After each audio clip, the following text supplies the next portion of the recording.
Welcome to the Strategy Sherpa Show, a series of organic discussions between hosts David Chavez and a variety of notable business leaders centered around their most significant failures and how they handled those challenges, so listeners can learn from their most teachable moments and apply the lessons to their organizations. Now, here's your host, David Chavez. Hey, everybody, this is David Chavez. This is the Strategy Sherpa Show, where we talk to business owners about things they've messed up. And Harlow is our guest today, Harlow Russell, and we'll get to him in just a minute. And Harlow, just to not scare you away, it's about things we mess up and we learn valuable lessons from them. And we're here to share your wisdom with everyone else who's trying to start a business and get it off the ground and trying to grow a business to the next level and struggling with some of the same problems some of the guests on this show have. And so we're giving them some insights of things to pay attention to and try to pay attention to as they're going along so they don't make the same mistakes that we've made, if you will. All right. So let's talk a little bit about our firm because we have some webinars coming up and some workshops coming up.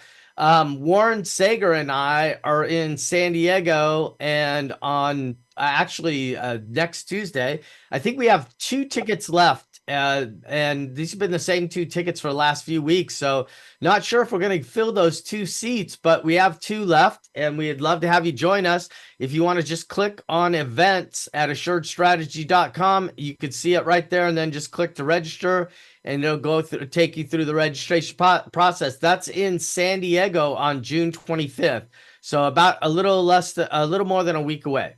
And then we have on July 18th, we have Peak Performance Made Simple, and Warren Sager, one of our coaches, is going to be talking about performance coaching, what it is and how to use it, and then what value is it to you? So what are you using it for?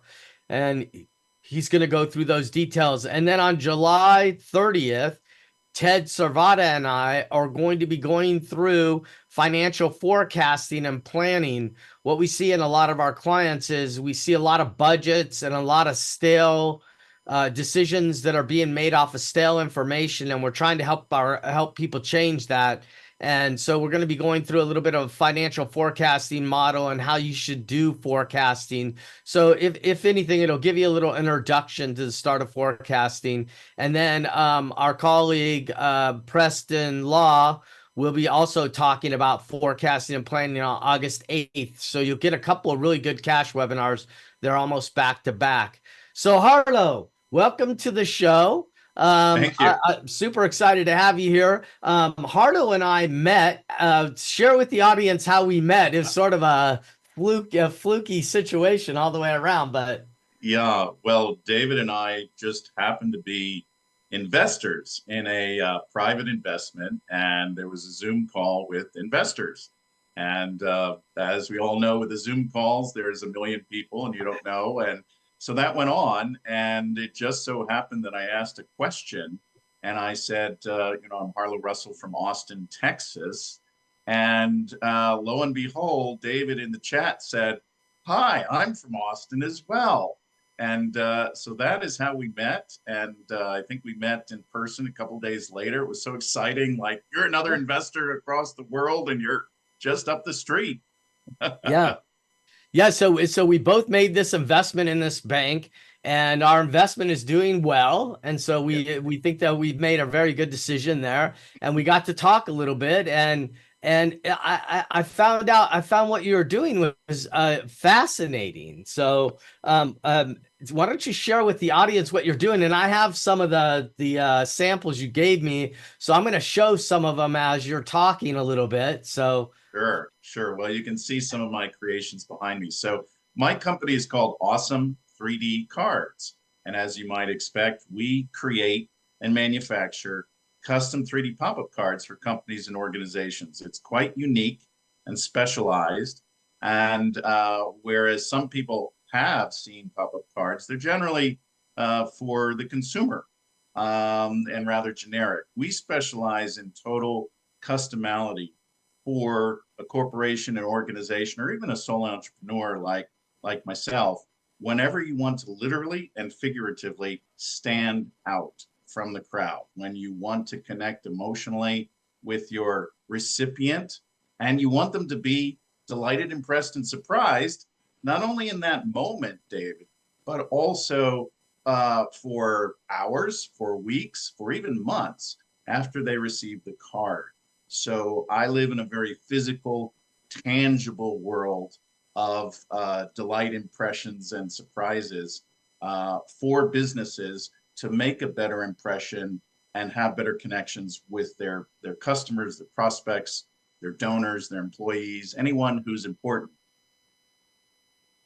Okay, so Harlow, I just got a note that I was showing the cards while you were speaking, and the silent people in the background, AKA known as my executive assistant, is sharing with me that no one can see me while I'm showing them. So I've been doing all this fine holding up, and no one's seeing anything. So this is a card that you made for Vistage, which you and I are both members of Vistage. We sit inside Yes. of a Vistage group, and Vistage uses a mountain climbing theme for itself, and you created this card for them. And so think about this from the standpoint of a business. I'm sending this out to somebody and just telling them thank you, or writing a note to them, and I have a really unique inside the card.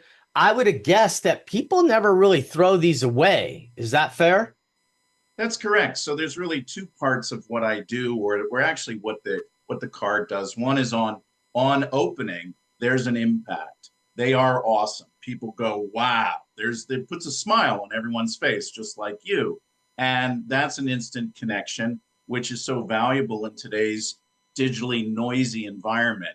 This is not an email. This is not a social media TikTok or post. This is something that somebody's going to get in their hands. That's part one. Part two is then just the joy of sharing this with friends, family, and colleagues, whether it's at home or the office.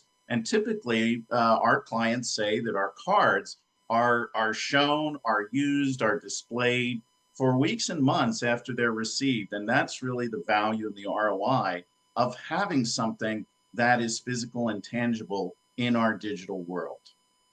Yeah, it's funny because when we sat down and we were talking, you started showing me this one of the bats in Austin, and you asked me if I went down and seen the bats yet, and I had not, and I still have not, but I've been traveling a lot. But this is a great example of what Harlow does. And it's sort of interesting, Harlow. On my last flight in, I was sitting next to somebody, and they had never been to Austin. And you want to know the first thing they talked to me about? The bats. The bats. Yeah. So if you don't know this, every evening, right around dusk, right? The bats Yes. all come out from underneath the bridge that they live in Austin, and they fly out, and they catch insects, and they're basically feeding. And this is quite an event that people come from all over the world to see, because Yes. it's a unique thing in an urban environment. It is. It's the largest urban colony of bats in the world. There's about 2 million bats that live under this bridge in downtown Austin. And what folks may not be able to see, because it's you have to have one in your hands, but this is laser cut paper, and there's actually 50 people that are laser cut on that bridge that opens up, looking at the bats, representing the crowds that look at the bats. And in fact, this was one of the two concept cards that I created 6 years ago to start the business. It's very, very detailed, and it's an important, iconic symbol for the city of Austin. And so I hope anyone who's planning to come to Austin, you got to see the bats. You got to tick it off your bucket list. Yeah, and then here's another one for Austin, the live musical capital of the world. And I share with people. I watch the Fox affiliate news in the morning. That the last part of the news every morning, they actually have a band on for the last 10 minutes playing music. And Yeah. I was like, it's the most unique thing. I've been in all around the world traveling and watched the news in many locations, and never have I seen the last 10 minutes devoted to a band to come in and play some of their music. And this is every day this happens. Yes. So Well, we probably the only airport in the world that has live music playing when you arrive, when you go. We have live musicians at the airport. It's very important to our city's culture. And that yeah, particular card is one of my personal favorites. It is modeled after the guitar of Stevie Ray Vaughan. yeah, there he is. There he is. There There's he, a statue, and that's the statue in yeah. tribute to Stevie Ray. And just I was lucky to see him in back in the day, and so that's his guitar. And of course, everything Yeah, pops up and folds. I have to talk when I'm showing this. This is his guitar, but this is the cover right here, just to make sure everybody can see it. And this is a really unique card. And I being a Stevie Ray Vaughan fan, when I first saw this, I was like, oh, this is amazing. But I did not guess this is Stevie Ray Vaughan. I missed that one. So Well, you need he always wore the leather Yep.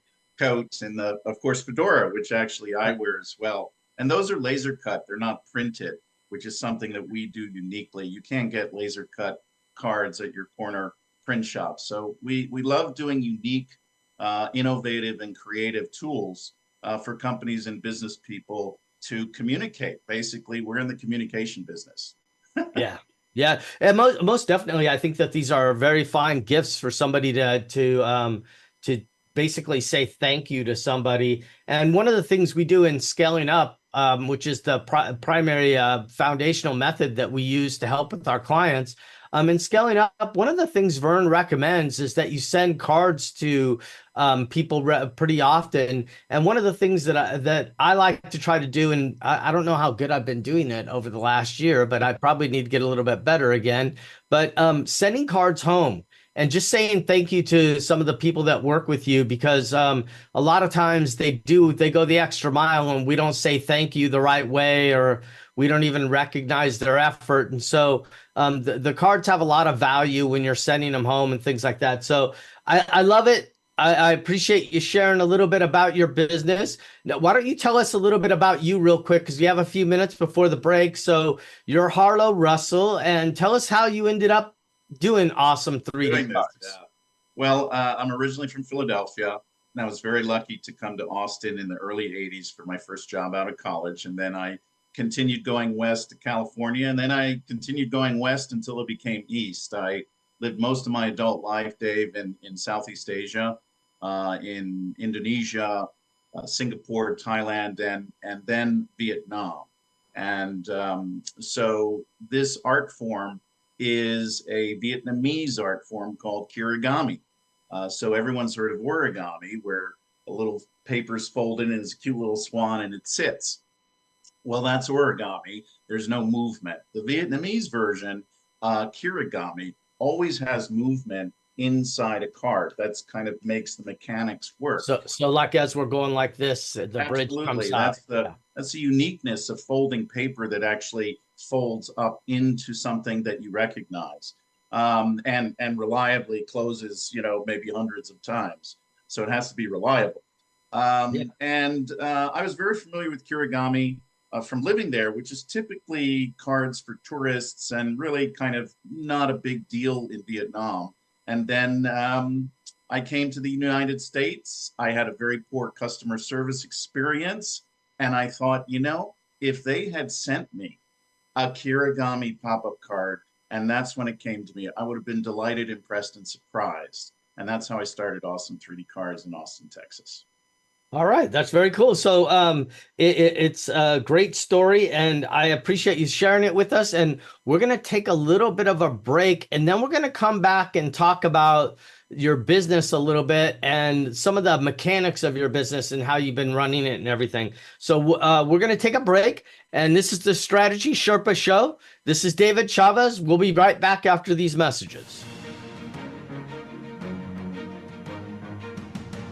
Welcome back to the Strategy Sherpa Show with David Chavez. Have a question for David or his guests? Join us on the show at 866-472-5790. That's 866-472-5790. Now, back to the show. Hey everyone, this is David Chavez. This is the Strategy Sherpa Show, and we have Harlow Russell with us today, and he's talking to us about awesome 3D cards. Now, Harlow, one of the things we love to do at the Strategy Sherpa Show is that we like to talk about things that we've messed up in our company, and I talk about them as failures, but it's sort of there's a little bit of irony in calling them failures, because from these lessons, we gain valuable insights that we didn't have before.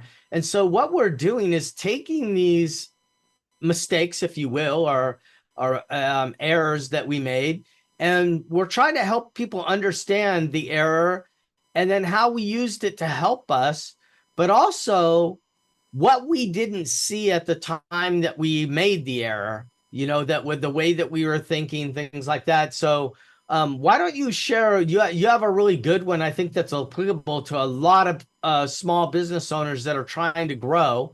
So why don't you share with what happened to you? Sure. So thanks, David. So first off, for the audience, my Awesome 3D Cards is a product. It's tangible, it's real. You can touch it, you can feel it in your hands, and you can show it to others. So it can be challenging in my business, my unique business, to have my prospects conceptualize what can be created with a custom 3D pop-up card.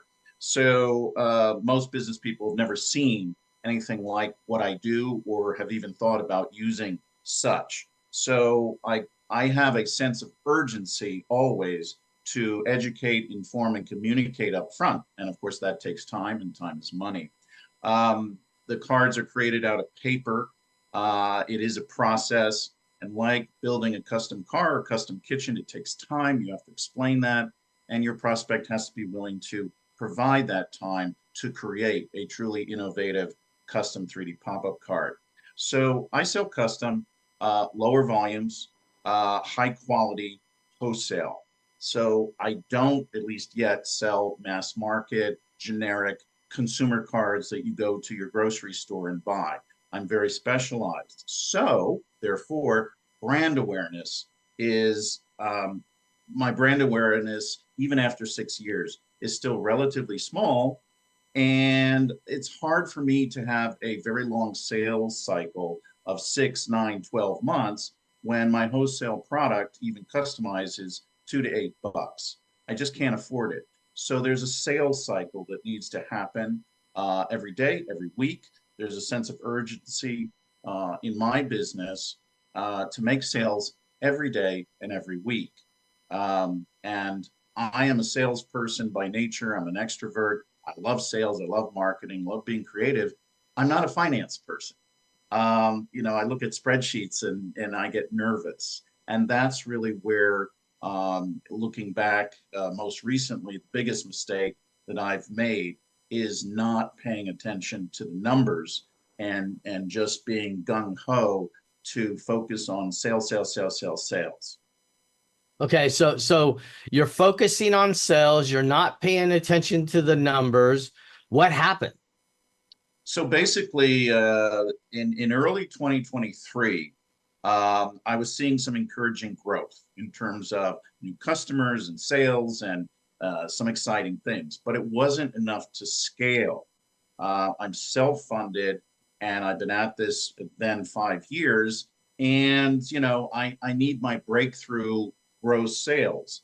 So I continue to invest my own money and continue to borrow money with high interest rates to pay for more third-party services that would promote my company, increase branding, which is vital for me to scale. All this additional investment was basically to produce results quickly within, you know, quickly for me is 30 to 90 days. That's a long time, 1 quarter, and convert into paid orders. So it's not just doing it for fun or you know, for great things. I need all of this to convert to transactional sales fairly quickly. And I David, I borrowed, etc., a chunk, about maybe $125,000 in the first 6, 7 months. And for me, is that a 2023? yeah, that's just the Okay. last year.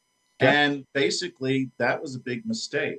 I was just bleeding in the hopes of scaling before some things happened, and I shut the faucet off and stopped, basically full dead stop, because I was just spending and like parents tell their kids, don't spend too much on credit cards. Well, there I was at 61, just borrowing money left and right to pay for third parties that would help me supposedly scale and then convert to sales. And it didn't happen. Okay. So what you did, and I'm just going to summarize this in a little easier way for people to understand, is in 2020, things started going well for you. And you started to get some attention to the cards and started to make some sales. And so that spurred you to have some 2023 goals around increasing your sales. Yes. So 2022 was good. It was encouraging. Therefore, my brain, my entrepreneurial, soul entrepreneurial business sales brain said, okay, let's spend some more money to make some more money. Let's go get them. Absolutely. Why not? Right? Yeah, no, it's a common mistake that's made. So you're getting that traction, and then in 2023 you say, hey, I'm going to throw all my cards in here. I'm going to go borrow some of the money that I can get, and Yes. and I'll borrow that money because I know I can get it back, even though I'm not paying attention to any financial results. I tell myself that if I borrow this money, it'll generate the revenue I need to pay it back. So it's not a big deal about borrowing the money. 100% correct. I got ahead of myself. I was lucky I had good credit, so I could borrow. And of course, the banks, credit card companies, third parties love to give you money. And you get caught, you get caught in this machine. And for me, I'm a fairly trusting person. So if I hear a good pitch, I'm a sales guy, I think, okay, that sounds good. Let's do it and get started.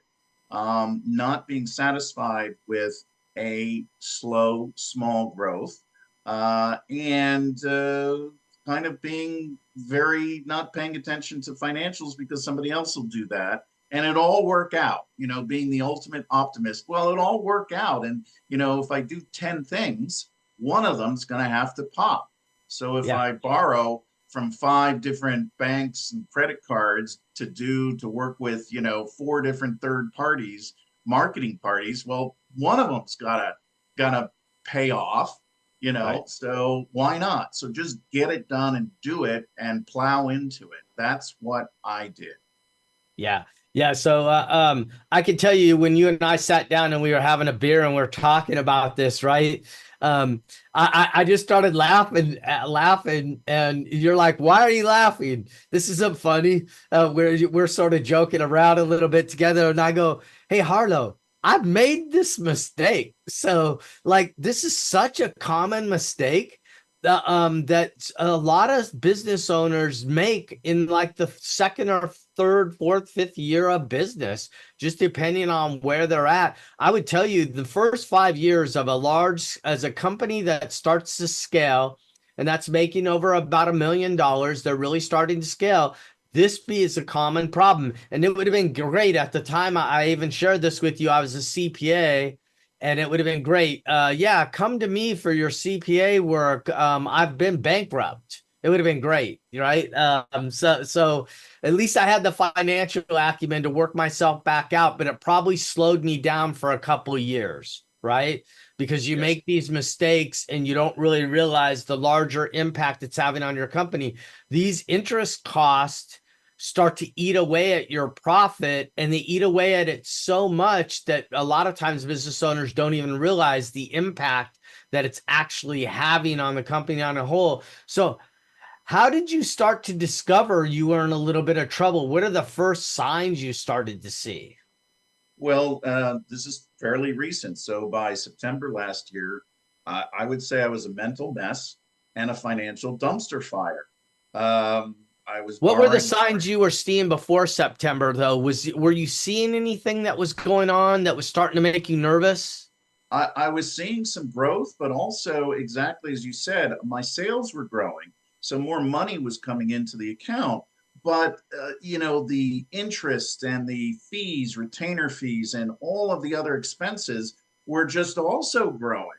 So that literally my net every month was negative. My net loss was growing. And I just, on a month to month basis, just had in my head, it's okay. Yeah, we're just a It'll month or catch two it'll around. catch up. You're It'll catch up. rationalistic. I'm just around the corner, and if I stop now, it won't work. So I gotta do this. I gotta keep paying these companies for their support, and it'll all work out. And I put my head in the sand. I just didn't want to look at my bank statements. I just was like, it'll all work out, and somehow, yeah, Yeah. like that. And I love how you said like it's just around the corner.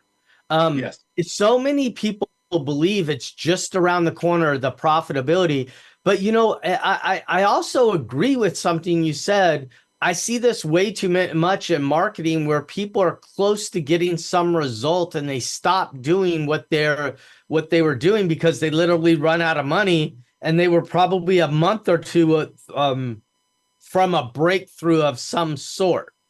But if you don't have budgets or forecast, or even better, and we're going to be doing that on July 30th, right? And talking about this, about if you would add forecasts to really look out and to see what your cash flow was going to be, you could have maybe ramped up that effort slower and really helped yourself start to prove like, hey, I'll spend more money when I get to X result. Right. And so I'm just trying to help people out there that think about this problem.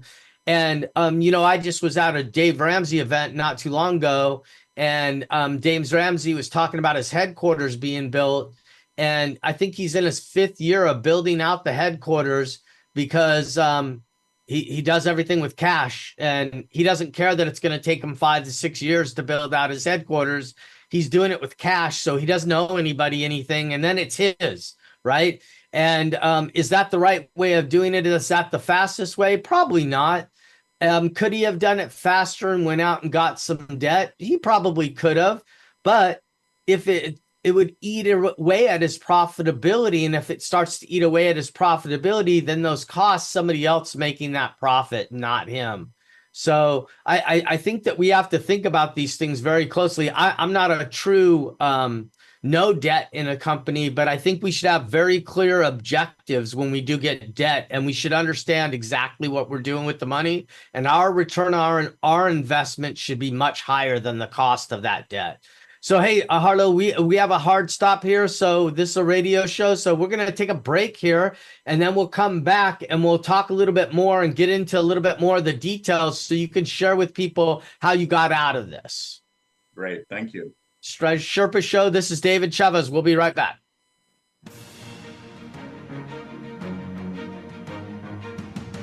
Welcome back to the Strategy Sherpa Show with David Chavez.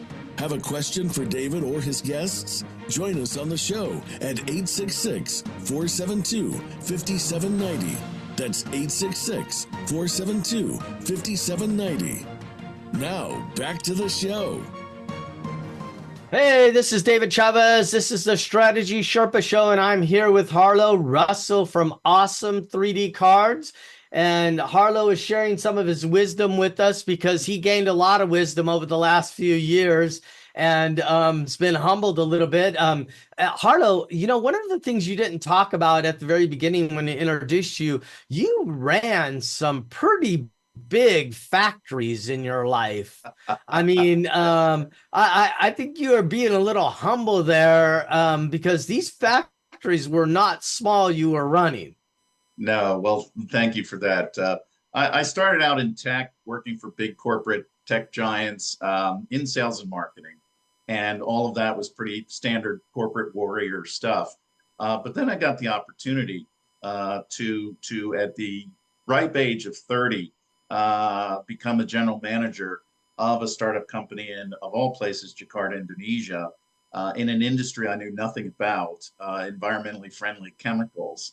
And there I was suddenly there, and had to build a small plant, engineering plant, and create product and sell it. So that was my start in Asia. And throughout my career, about 25 years in Asia, lots of things, chemicals, real estate, prop tech. Was involved in some of the beginnings of the property websites in Southeast Asia, and just a lot of things, telecommunications, and throw in a stint with the US government, and stir it all around. And that was me. So I have a very colorful background, but yes, manufacturing started me in Southeast Asia, and here we are today. So I look back with big smiles. Some of the startup companies that I helped create are still in business today, and that's what I'm most proud of. Yeah, so let's go back to what we were talking about right before the break. It's September 2023. You're a mental mess, as you said, Yes, and you're living in a financial dumpster. I like it, with the dumpster fire going on, yes. and you're just stressed, and you've realized that you've spent a lot of money with not a lot of result, and one of the things I talk to business owners quite a bit about is I think that most of the marketing companies out there just aren't really that great. Probably about 20% of them are really, really good at what they do. Another 20% is okay. And then probably the other 60% just are not good at all. And I think that the mistake that they make, and look, I'm not a marketing person, so I have no ability to say exactly what the mistake is. But what I see the problem is a lot of times with my clients that hire some of these marketing people is those marketing people want to come in and tell them who their customer is, when the business probably knows that better than the marketing person will ever know. And they start marketing to the person they think is the ideal client, as most people call it today, instead of the real core customer of the company. Yes, I would agree with that. And for me, which is just literally 9 months ago, as you said, I was in a financial dumpster fire. My partners, hated me. People didn't want to talk to me. I was just a mess because of the financial strain. And the companies I were working with that I paid, retainers and such to market my brand and my product were generally extremely positive. And we're saying, it's just around the corner. Don't give up now, because I was really ready to give up and just say, okay, close this chapter and go on a beach somewhere. But they were very encouraging, and some of them, their opinions I respected quite a bit and still respect. And they're part of the kitchen cabinet. Come on, rah rah, let's go, let's go, let's go. And so I just kept going, but I didn't pay attention, honestly, to the books. And the books, the numbers are very clear. The numbers don't have emotion. And I was very lucky, honestly, that I'm part of Vistage. You're part of Vistage. It's a business mentoring group. And basically, I had a meeting where one person gets to spew, and then everyone else contributes. And it's about a half day. So it's not just casual, superficial.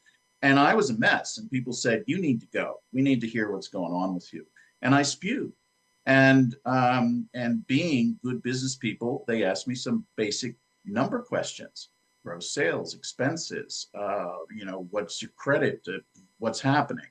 And I gave them the basic numbers, which is about as much as I could, because I'm not a financial guy.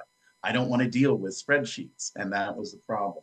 And when I put up on a whiteboard the basic numbers, in a group of 12 people, it was unanimous. They said, Harlow, stop now, today. This is crazy. And that was really almost like a, come to religion meeting. It was just like they totally broke me down and said, this this makes no business sense. And there's 12 business people of various backgrounds, all unanimous. So, it was like, wow. And they Yeah, said, you need to stop today. yeah, and these people, they don't have a vested interest in your company, No. but they're running businesses themselves, making some of these same stupid mistakes that Yes. all of us seem to make over time.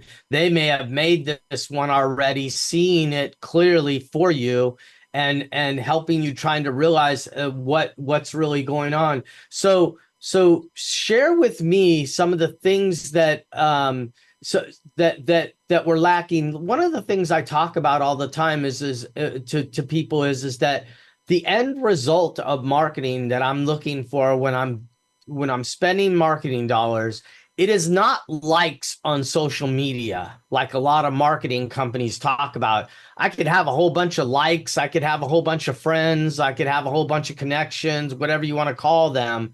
But in the end, what the real result number is how many leads am I really getting, right? And so Yes. so you're not getting the leads that you really needed to get for the money you were spending. So you had to turn all these things off. What happened after you turned everything off and you started to get your sanity back? Because you're at this time, you're a little bit of emotional mess. You probably had to go through a little bit of a depression stage, like a little bit of grief and loss stage, right? Yes. Because you'd lost so much, and you come out of that. And what was your mindset when you came out of it? Well, it is a process, it is a journey. And it was very hard. That day I remember distinctly, and I left almost in tears, because here I am, and I'm 61, and I'm being told, bad boy, Yeah. you've done a dumb thing. Yep. And so it was first accepting that, Hmm.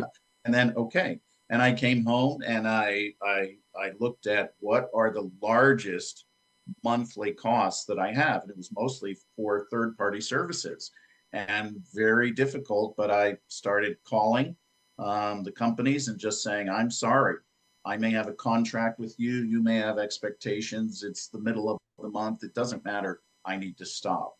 And so within about 30 days, I had cut my expenses, my monthly expenses, very hard, but I did it, by about, I don't know, 60 to 65%. And as a result of that, and continuing to have sales, continuing doing what I did, October actually turned out, and I didn't know this till November when I had the P&L, but actually I had a very teeny tiny profit. And I was like, oh my God, I haven't had a profitable month. I've had one or two in 5 years, but Yeah. wow, look at that. And I continued that process and eventually cut more or less 95% or more of the expenses. I had to let people go. I just turned off contracts. I just stopped and just relied on what I was working on without all that. And that turned out October, November, December. Hey, guess what? I made a profit, small, but a profit, black, not red, Better than losing money. every month. And it was the first profitable quarter that I ever had in the company's Yeah. history. And so that was an eye opener. And so that's the journey, and that's the shedding of the dead skin, and kind of going, well, it's not exactly what I expected. I wanted to be at a high level by this time, but I'm actually the company's not costing me money out of my pocket for a change. And how does that feel? And it felt very good. Right. So you get yourself out of this situation by turning everything off. And this is called a transformation strategy, when you really have to focus on shutting some cost off, but at the same time spending some money in a different way, right? So you Yes. sort of have to have this growth mindset, which I know you still have, because I spent time a whole, spent an evening together, and I learned quite a bit about you. And so you still have this growth mindset, but you cut back quite a bit. So I think you're doing the transformation strategy really well for your small company. You're cutting back cost at the same time trying to decide where am I going to spend money that's going to get me those leads that I really need, that's going to improve my sales and improve my bottom line a little bit. So I really love how you say that. So you had a profitable quarter at Q4 of 2023. How is 2024 looking so far? So 2024 is looking pretty good. Again, I'm being very fiscally conservative. As you said, this has given me some pause and time to look at, all right, where should I turn the faucet back on a little bit? And I did that. So I have one part-timer I brought back on, and he's providing me with exactly what I need. Because he's a unique person and also not kind of part of a corporate cog, and looking at just one or two other type of monthly services that I had before, and just also being satisfied with, okay, if I have 5 or 6 new clients or a month, that's great.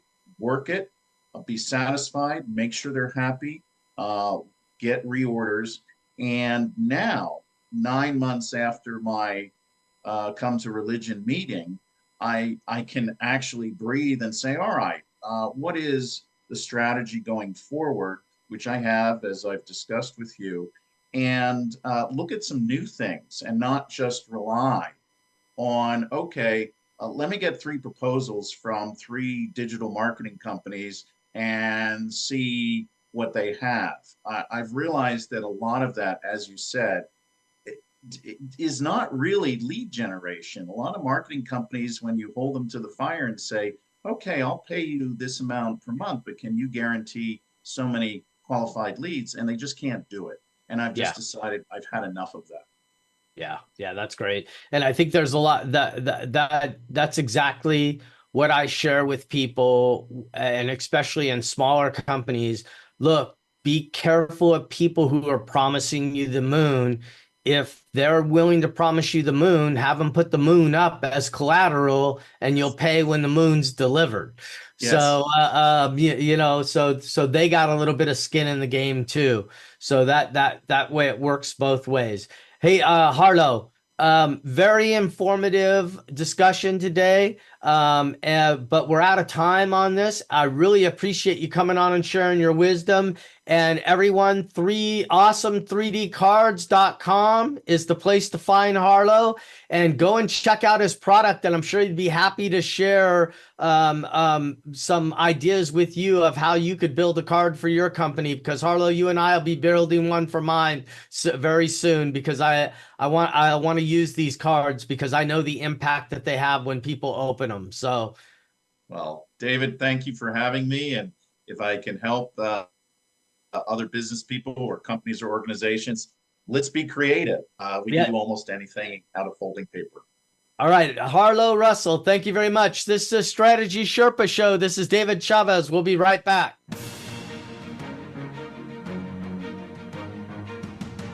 Welcome back to the Strategy Sherpa Show with David Chavez.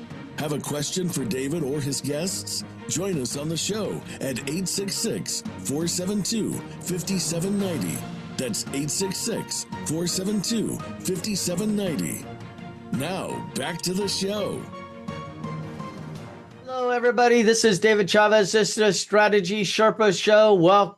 Welcome back. We just finished up with Harlow Russell with awesome 3D cards. And look, these things are pretty amazing. If I know I showed a couple of them, but I have to show one more really quickly while I still have everybody here. This is the Willie Nelson one. And Willie is quite popular here in Austin, Texas. And as you can see, it's just, these are just really cool cards. You send a music lover something like this, they just eat it up. So I love that Harlow's producing these cards and making a difference and really making your business stand out. So I really enjoyed listening to him talk about his issue, not because it was enjoyable to listen to his pain, but how he handled it. He thank goodness he was in a Vistage group, and he was able to go and talk to the other business owners. And one of the things when you're in these groups and you're with other business owners, there's no way for you to lie to them or them, because they're going to see right through everything, because they probably it's happened to them at some time or another. And of course, a lot of them seen this before, where a member gets themselves in trouble, overextending themselves with outsourcing. Outsourcing isn't bad, but sometimes outsourcing isn't the best solution for a company all the time. And so he spent quite a bit of money, and they helped him understand that he just needed to turn off the faucet. So he turned off the faucet. He started to get profitable again. Now he can fund the growth into the future and not stress himself out. I was really interested in what he said after he had made the discovery, talked to the Vistage group. He had to come to the realization himself. And through that part, my guess is he went through the grieving process just like we would grieve any type of loss. Harlow is grieving a loss of the cash that he had, but a little bit of loss of ego too, because what this does to you is it really hurts your ego quite a bit. One of the things you have to really grow a business or to be a leader in a business is you have to have an ego, but we also have to keep our egos in check. He wasn't keeping his ego in check, and he thought it would just be something he could do really easily. And now he had to go back and keep his ego in check. And there's a little bit of grief and loss in that. And so he had to go through that grief and loss process to get to the other side. And he came out with a very positive mindset. And his mindset was to turn this company around and make it profitable, which he sounds like he's doing right now. And it's probably helped him a lot in many different places inside of his business. But just like Harlow's business, all businesses really need to know how much they're worth. And paying attention to how much your business is worth over time is very important, because when you talk to business owners, and I was a CPA for a long time, I helped people with doing transactions, buying and selling companies. I've done over 100 deals in my life, probably close to 150, and helping people with exit plans, financial planning, retiring, all these different things that we had helped people with. It was always amazing to me how many business owners tell me their exit strategy is to exit their business by selling it by some multiple they heard out in the market. Well, the multiple in the market is what we call a rule of thumb valuation. So they take all the valuation, all the business transactions that were done over a short period of time. It could be a year or so. And they say, in this segment of the business, like if I was a tech company or something like that, in your line of business, businesses are being sold for roughly 10 to 15 times EBITDA. Well, if your EBITDA is 5 million, then if it's 10 to 15 times, then you're looking at anywhere from 50 to 75 million dollars that your company is worth. Well, in the rule of thumb, I would tell you that that's the average. That's the really bad companies and the really good companies. So if the average is a 10 multiple and you're at 5 million, that's 50 million. Well, if you're an average company, that would be your multiple. But if you had done planning, you kept track of where your valuation was, you knew what you were trying to go for, you may be able to sell your company for 100 million, especially if you strategically position it correctly.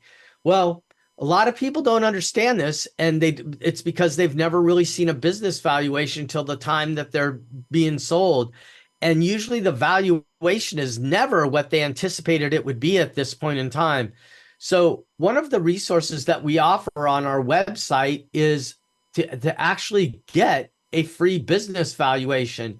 And if you go to our website, and I'll share this with you so you can actually see how I'm navigating through this. Let me share my screen with you real quick. This is screen 2. Okay. And so I'm on my website, assuredstrategy.com. I go to resources and I go to free offers, and we have several free offers we offer people. And this is get your free free valuation. This is the disc. This is coaching session. We come to you at one of your first meetings, and we also do free gap assessments to see where your processes are at. But you get your free valuation here, and you click on it, and it takes you to a page. And we work with Biz Equity to get you a rough valuation.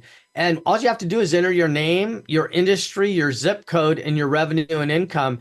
This will produce a rough valuation that will come up right on the screen for you. So you don't see it. So somebody's telling me that they don't see my screen. I'm not sure why that is.